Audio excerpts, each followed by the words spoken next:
Welcome back, everybody. Valerie from the Amazing Cupcake is here. She made her wonderful gluten-free red velvet cupcakes. There's a lot of gluten-free baking for people who, you get a lot of requests for that these days, I understand. More and more, yeah, yes. I know, a lot of people out there.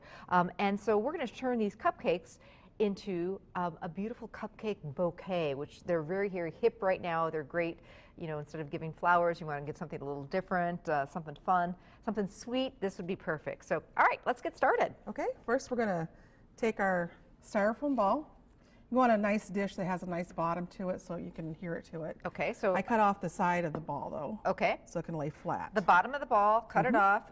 What size is that? Or does it even matter? Just depends on your ball. This Okay. one is 6-inch, the one that's in this one is 7-inch. So Depends on how big of a bouquet you want, I Yes, guess. Okay, yes. all right. the bigger the ball, the more expensive that, I'll tell you Okay, that. yeah. Like they double in price. So this is a hot glue gun, and we're going to secure this to a bowl that you're going to use to kind of look like a vase. Right. Okay, and that's going to take a little bit to kind of set up, right? No, not too Not much. too long? Want me to hold it down there? It should be fine. Okay, so now we've got some tissue paper. Yes. We did pink for our finished product. We're going to do blue. So let's say this is a new baby boy arriving. This would be a perfect That would be gift. great, wouldn't it? So you just take it and make a little poof here and just glue the end of it, and you just start at the bottom. So we've cut these into squares, by the way. Is there a perfect way to do it, or is it No, just kind you of see they just undo, but when you get them closer together, they'll stay okay? scrunched. And a little bit of glue at the end. Yep.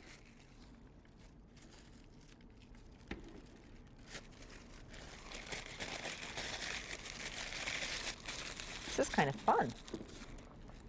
Nice little family project. Or if you don't want to do it, call me and I'll do it for you. Exactly. So you just keep going until this whole ball is covered and you've got lots and lots of layers, so it looks, absolutely gorgeous.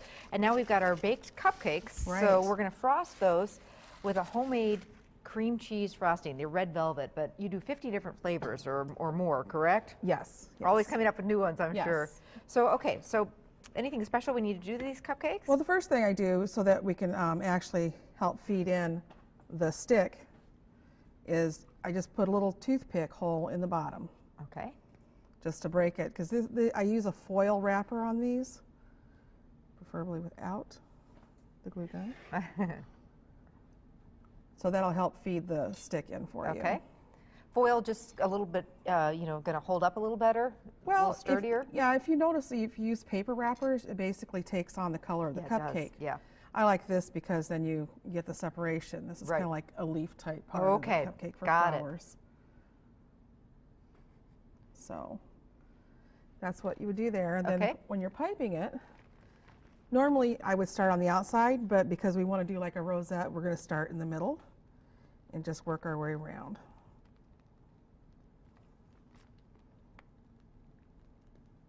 Can you tell us a little bit of what's in that frosting? Butter, cream cheese, powdered sugar, vanilla.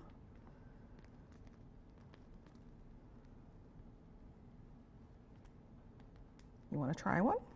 I certainly will. I'm all about red velvet. Mine's not going to be as pretty as yours, Valerie. I don't know, it's looking pretty good. So the key to the flour thing is kind of, as you said, start in the center, huh? These piping tips make it a lot easier. Yes. Okay, so then we have our stick. Oh, here's our finished bouquet. Here's our magic TV. And this looks like a lollipop stick, It is right? a lollipop stick. Okay. And generally you don't put those on first. You would actually put these in. Stick them into the styrofoam ball. Right. Kind of scatter it around. Yeah, there's usually a method. The way I do it is that I take, to make it even, I put one here, and then I would take the other one, put it on the other side. Got it. So a little more symmetrical, I guess. And you push it pretty far in? Yes. Let's see. These are a little long.